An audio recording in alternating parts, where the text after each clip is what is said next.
Dear class 10 students,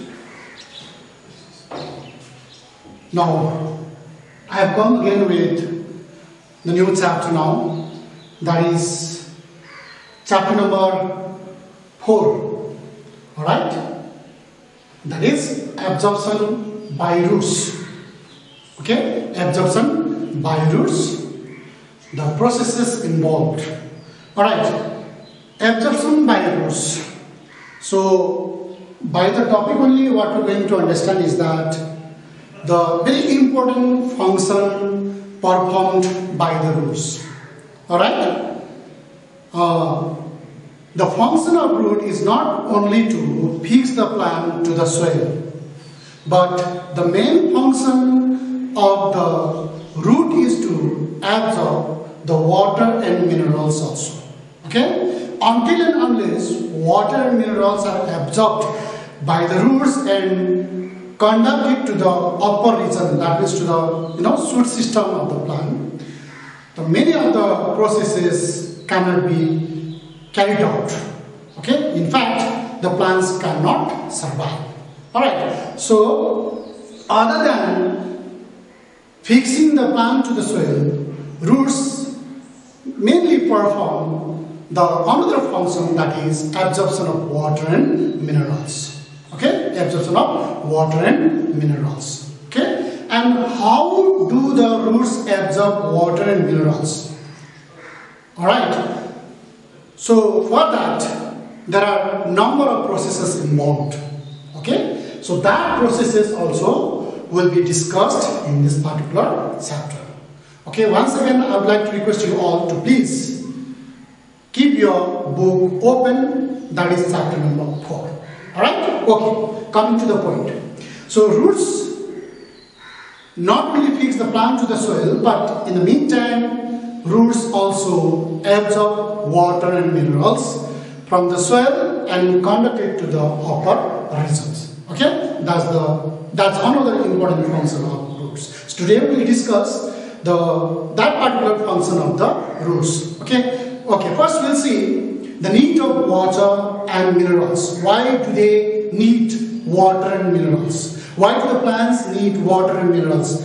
Okay, why do the roots absorb water and minerals? So that plants make use of this. So what are the necessities of the water and minerals there in the plant's life? That we'll discuss first. Okay, need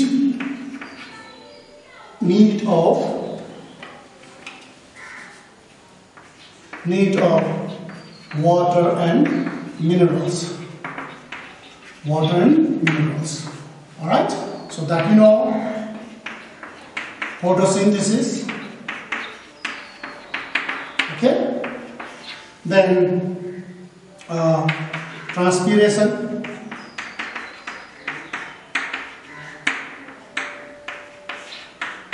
Then transportation and mechanical stabilities. See. So here the 4 functions or 4 needs of water and minerals have been given out here in the plant's life. Number 1, photosynthesis. As you all know, photosynthesis means the process by which the green plants manufacture their own food using carbon dioxide, water, in presence of sunlight, with the help of chlorophyll. That that is the function by which, that is the process by which plants make their own food. So if there is no water, plants cannot make food. The plants cannot carry out the process called photosynthesis. So water is must for photosynthesis. Number 1. Second, transpiration. Transpiration, as you know, all that is a process by which plants lose the excess water. Okay, when plants have enough water, they are containing some other unwanted particles in it, some other unwanted substances in it, some other metabolic waste products in it. So they will lose it. Plants throw such waste water in the form of vapor from the leaves. So that particular function, that particular phenomenon by which plants lose their excess waste metabolic water is called transpiration. So that is very important. And why it is needed, why transpiration is needed? First and foremost, because of the transpiration, that cooling effect can be provided to the plants. And in the meantime, suction pressure, suction force can be formed there in the upper region of the plant, so that water from the down, water minerals from the down can be pulled up. Okay, so that is the reason why the water is needed there in the plant body. That is transpiration. Third one is your transportation. Another one is transportation. So in our case, in the case of animals, there is blood, which will conduct the different kinds of things from one region to the other region. But in the case of plants, there is water. What is there? Water is the one which carries the different kinds of things from one region to the other regions of the plant body. For example, you see, then in the root, the water, the minerals have to be absorbed. So minerals will be dissolved in water. So that water, water containing such minerals, will be taken up to the plant's body. Okay, that means here what we find is that the water is conducting all those minerals to the upper region. That means what is the one which is transporting those metals from the root region to the upper region. Not only that, so when the food is manufactured in the leaves, so that food has to be conducted to the different parts of the body, which is done by the water only. That is one of the important of the water in the plant's body. Then mechanical stiffness. Another mechanical stiffness. So here, what happens is that when water is absorbed by the plant, so that water will go into each and every cell there in the plant's body. Consequently, what happens is that your cells will be flattened. The cell will be, swollen up. The cell will be distended. Alright. Consequently, what happens is that the plant body becomes stiff. Okay, and can protect yourself from different kinds of mechanical injuries. Okay, so for that reason also the water is needed. So these are the needs of water. Beside this, what happens is that beside this, what we also understand is that roots absorb water minerals that we are talking about. And what happens is that and what are the things that you find there in the minerals? We find a lot of salts there. Sulfate is there, phosphates is there. Okay, sulfate, phosphate, nitrate. Beside this, some other ions like potassium, magnesium, okay, calcium. So these are the different things the root absorb and conduct it to the upper regions. And these sulfate, phosphate, or different kinds of salts and different kinds of ions like calcium, magnesium, molybdenum are needed for making the cells, for making the cell organelles. Alright, not only that, they are all needed by the plants for making the different kinds of substances in the plant body. For example, you see hormones you see. And also we find the enzymes, all will be formed of all those minerals absorbed by the roots only. Okay, these are the things that the root absorb, and along with the water, and the function of the water have been given out here. All right, now we'll see the characteristics of roots for absorbing water. So how do the roots absorb water? What are the properties the roots have so that the roots are able to absorb the water? So we'll see the characteristics of water now. Characteristics of roots, characteristics of roots. Characteristics of roots. Okay? Characteristics of roots. So, what are the characteristics the roots have which make them able to, absorb water and minerals? Okay? Number A is surface area of root is enormous. Surface area of root is enormous, which means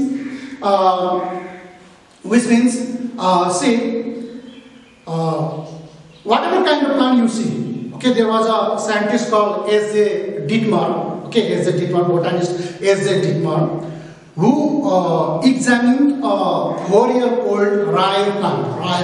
Okay, rye service, you know. So a 4-year-old rye, 4 months old rye plant, he uprooted and, okay, and examined the roots. In aggregate, he found almost 600 kilometers of roots he found. What he did is that he uprooted the plant and collected all the roots, and he kept one after the other and measured the length. He found in aggregate 600 kilometers. That long, the root it contains. The small plant you see, the rye plant you must have seen.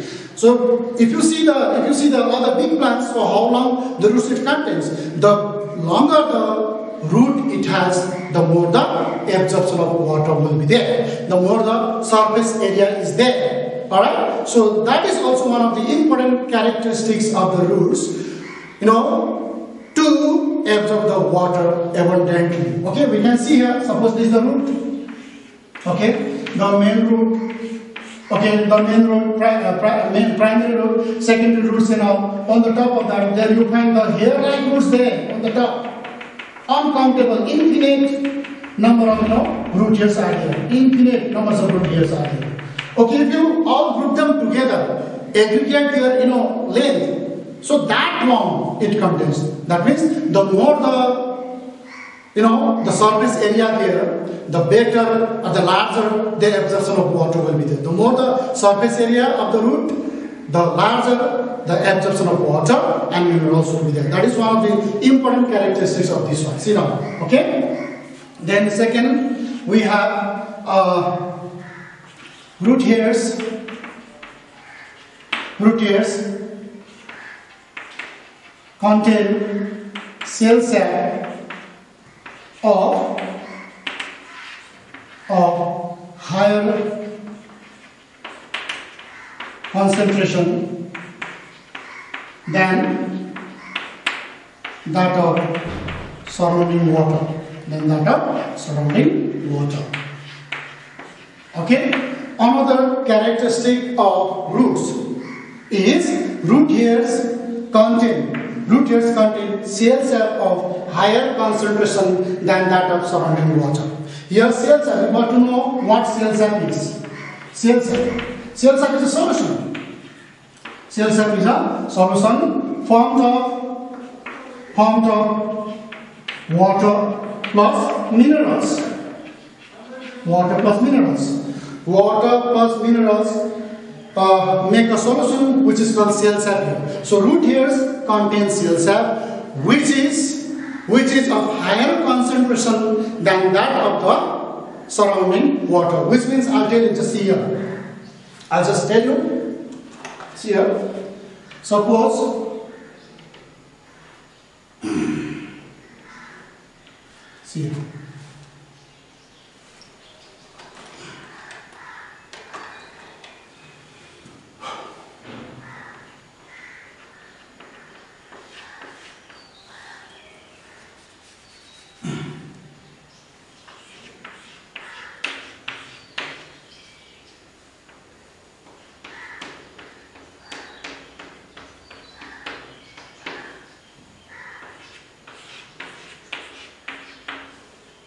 Okay. See here. Suppose this is the cell membrane. Let us say this is cell membrane or plasma membrane of the root hair. Okay, of the root hair. Then this is inside. This is inside the root. Okay, this is inside the root hair, and this is outside the root hair. And this is the boundary which is called cell membrane. This is inside, this is outside. This is cell membrane, this is inside the cell membrane, this is outside the cell membrane. Alright, so here this is cell sac. This region is cell sac. This is representing cell sac. This is representing cell sac. According to this, what I am trying to tell you is that, say, this is the cell sac which is containing more minerals. More minerals plus less water. More minerals See, more minerals, less water. This smaller one is water. This is smaller particles, you see, these water molecules. Compared to the water molecules out here you find the minerals molecules. Molecules of the minerals more. Which means this is concentrated. This side is, the solution is concentrated. That means cell side is concentrated this side. This is concentrated. Concentrated. Alright. This is concentrated solution. Concentrated solution means concentrated cell side. It is concentrated cell side. Alright. And other side, if you see, the water molecules are more and the mineral molecules are less. You can just make out, see here. These small ones are water molecules. These are water molecules. Water molecules which are more, and whereas these are, minerals molecules. Minerals molecules which are less. So here what we find is that this side, what you call it, cell side is concentrated than this side. So that what happens is that water molecules which is more this side, water molecules which are more this side will be going inside. From higher concentration of water molecules to the lower concentration of water molecules. See here, you need to be very much careful out here. Okay? From higher concentration of water molecules to the lower concentration of water molecules, the water will be flowing. That is one of the important characteristics of your root hair, which means in Absorption that root hairs contain cell sap formed of water and different kinds of minerals. And in that case, the water molecule is less, whereas your mineral molecules are more, so that the cell sap is concentrated than the water outside. Because outside the water molecules are more and the minerals are less. So that side is less concentrated. So, but as far as the water molecule only is concerned, what happens out here is that the water molecules are more. Water molecules are more compared to this. So the water molecules will be flowing from this region to this region. Higher region to lower region. From higher concentration to lower concentration of the water molecules. Okay, I am not talking about concentrated solution. From higher concentrated solution to lower concentration, that's not I am talking about. I am talking about the flowing of water molecules from higher concentration of the water molecules to the lower concentration of water molecules only. Alright, so that is also happening here in this. That means that is the second characteristic of root hair. Then third, I'll tell you now. I'll just tell you. Third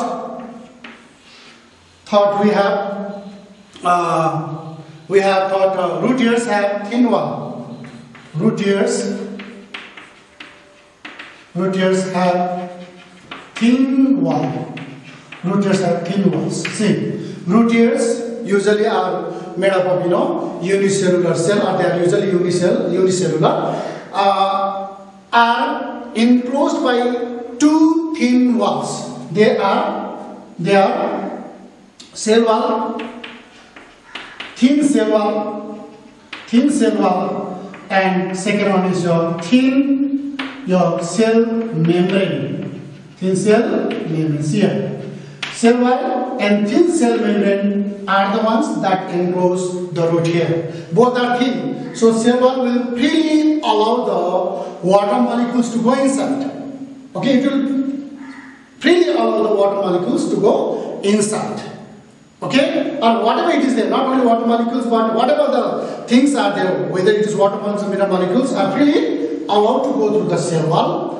And after going through the cell wall, it finds the another wall which is called cell wall, cell membrane or plasma membrane, which is thin. But that is selectively permeable membrane. That is selectively permeable membrane. You see here, this is the cell membrane. We can make it, this cell membrane. This cell membrane. So this cell membrane, which is the second, wall of this one, is very selectively permeable membrane, which will allow only the water molecules to go through. Only water molecules are allowed to go through this cell membrane, and the bigger molecules will not be allowed through this cell membrane. Alright, so these are the three characters of your root hairs, okay, or the roots. So let me draw it simply what kinds of that the root you see here.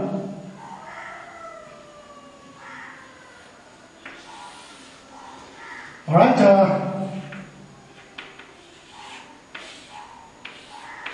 okay, I'll just roughly draw the diagram of this one. Okay, this is epidermal cell, alright. Then the outermost one is cell wall, the secondmost, the innermost one is your cell membrane, alright. Then it contains the large vacuoles out here, they are vacuole, alright. Then they contain nucleus, alright. Then it even contains the cytoplasm here. Cytoplasm.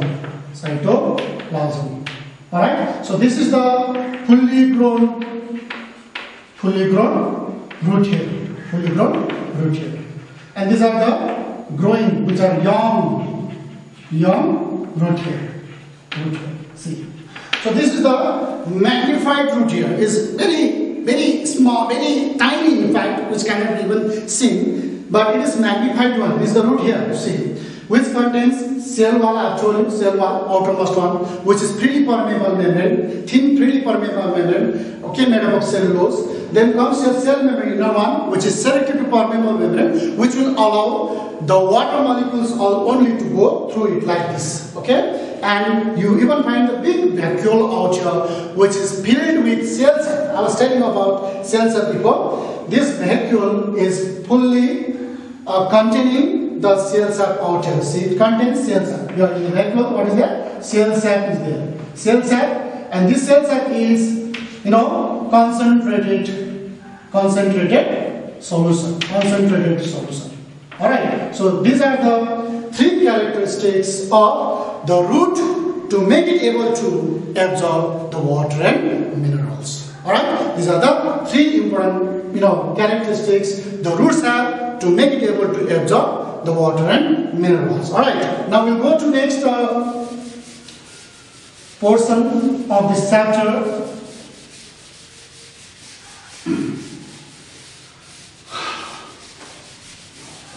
Now we have the processes involved.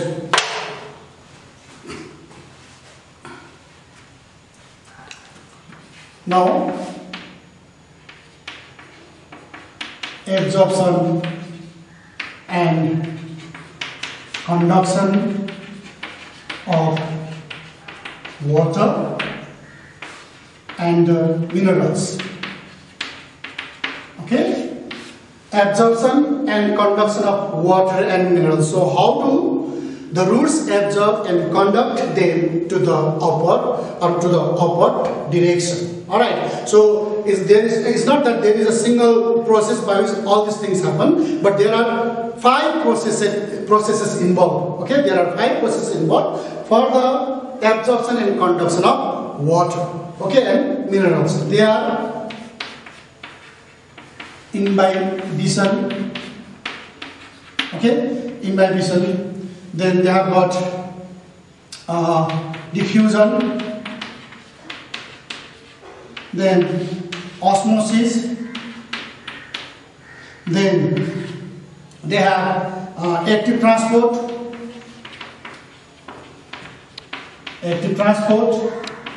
and last one is torsidity and flaccidity. So these are the 5 processes involved for the absorption and conduction of water and minerals. Alright, so what is imbibition then? Okay, imbibition is a process of the absorption of water by the plant cells. Okay, by the plant cells because of the surface because of the surface attraction. There is a kind of the attractive force of the surface of those substances or those surface, which is called surface attraction. So that process is called imbibition. So in this, what happens that especially those, as I've told you, made up of plant cell, okay, or the cell wall or the cellulose, and also the proteins. Okay, so they have got a strong affinity with the water, which is called hydrophilic. Okay, which is called hydrophilic. So these materials, which are made up of the cellulose and the proteins, are hydrophilic in nature, which means they have got a strong affinity or the relationship with the water. Once they come in contact with the water, they will absorb it. They will absorb it and swell up. Okay, so that swelling process of those materials when they come on contact with the water is called imbibition. That's called what? Imbibition. There are a number of examples you see when the wooden root, suppose, is exposed to the moist air or the water, it will absorb the water and it will swell up. Not only that, you see the dry seeds when are soaked in water. Okay, what happens that it will swell up. Why? Because it will absorb the water there. Okay, so this imbibition means that what I've told you, and so in the same way here also, what happens that when root hairs or the root come in contact with the water, so it will absorb the water and swell up. Okay, this is very important in the case of germinating of the seeds also. When the seeds are to be germinated, that time what happens that if there is no water, if there is no moisture content, then imbibition will not be taking place there. It will not be swelling up. So until and unless it is swelled up, the seed coat will not be ruptured. So if the seed coat is not ruptured, the baby plant from inside cannot come out. So that's the very important thing out here, which is very important in the case of absorbing the water also. First, it will swell up, it will absorb it, swell it up, and make it ready to get absorbed. Okay. Then second one is your diffusion. Diffusion is another process in the absorption of the water. So it is what happens that water molecules of whatever it is, not only water molecules, but the molecules of any substance, whether it is in the solid condition, whether it is in the liquid state, whether it is in the gaseous state, any molecules moving from the higher concentration to the lower concentration. Okay, higher concentration to the lower concentration is called diffusion. Same thing happens here in the absorption of water also, because water outside the root is more. Okay, that's why water is flowing from outside to the inside. Okay, not only water but minerals also. Minerals also. When the water is, minerals are more outside. So from there the water will go, minerals along with the water will be going inside. From higher concentration to lower concentration. I'll give you an example of that. Suppose this is a beaker. Suppose this is a beaker, you see, filled with water. Filled with water. Okay? Filled with water. So if you put a crystal of potassium permanganate, small crystals of potassium permanganate, if you put out here, crystals of potassium permanganate,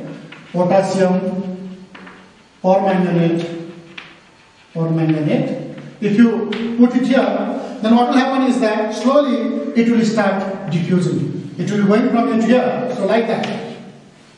It will be going from here to here. So it will start, moving from here. From this region, it will start going there. Okay?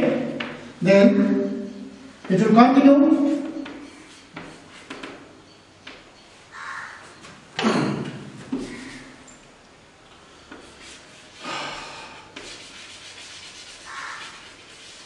It will continue to flow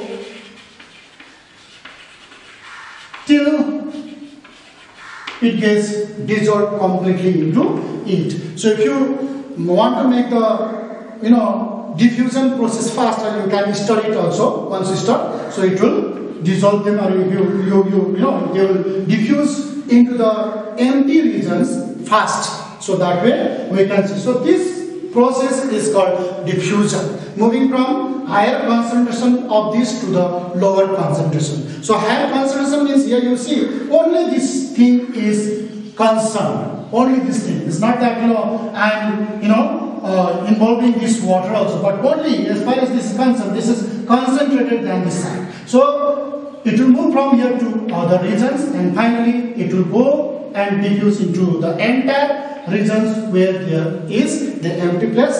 So that way the diffusion takes the same thing. Here in the absorption of water also will be the same phenomenon here in the absorption of water by the roots also, okay, or the minerals by the root also, okay, because when it is outside more, then it will go from there to inside. That process is called diffusion. So I think you are clear with the diagram that I have drawn out here to make you clear. It is there, all right. So this is called diffusion. So first imbibition, then diffusion, then comes the osmosis. Osmosis is the process in which what happens is that the same will be there, that is from higher concentration of water to the lower concentration of water. Remember here, water will be flowing from higher concentration to the lower concentration of water through the semi-permeable membrane. See, here is a word called semi-permeable membrane. Diffusion and this osmosis are almost the same. But here in the case of this osmosis, we talk about only the water flowing from higher concentration to the lower concentration through a semi-permeable membrane. So that is called osmosis. Okay? So let me draw once again the one which I have drawn before also. To show this one. I'll show you here again. This one.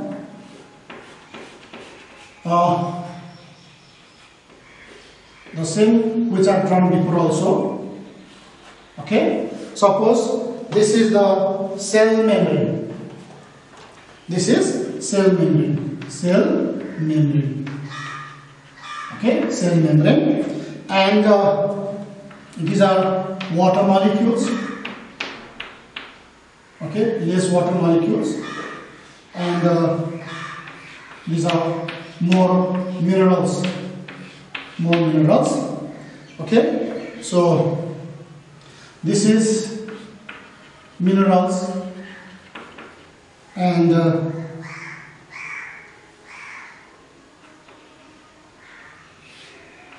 this is water molecules, and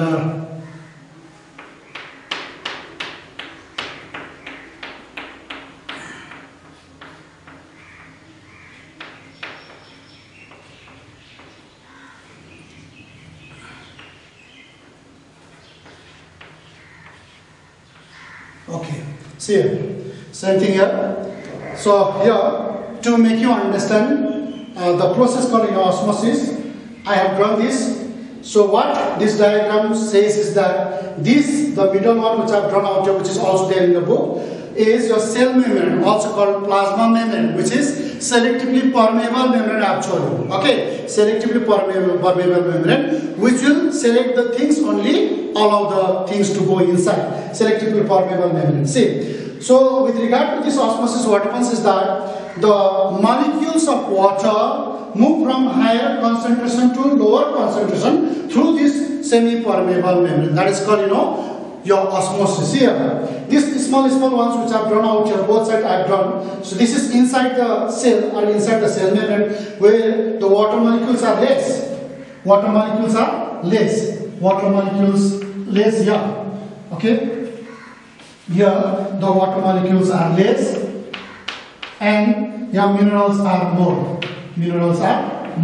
See, water molecules are less and minerals are more. That means it is concentrated solution. See, concentrated solution. Concentrated solution means concentrated concentrated cell cell, which I told you before also. Okay, concentrated solution means concentrated solution cell cell. Why? Because here water is less, minerals are more. It is concentrated. concentrated solution, not concentrated water alone. Okay, it is concentrated solution I am saying. Okay, see, this is concentrated cell sap, and if you see this side, here, what is there? More water molecules, and less minerals. So as a whole, this is less concentrated solution, less concentrated or dilute solution. See, dilute solution. See, so this is, if you go through it seriously, not only once and twice, but thrice or as many times as possible actually before. See, it is little bit difficult to understand. Okay. But if you simply stick to one definition of this osmosis, okay, from the higher concentration of water molecules to the lower concentration of water molecules to silicon, that is okay. But in between you find what is also there, that your osmosis is a process in which water molecules will be moving from the dilute or less concentrated solution to the concentrated solution. It is there also. Okay, so that might confuse you. Okay, so that I am trying to clear that point also. Alright, I am trying to clear that point also. If you are confused with that, you just go through the first definition only, that is moving of water from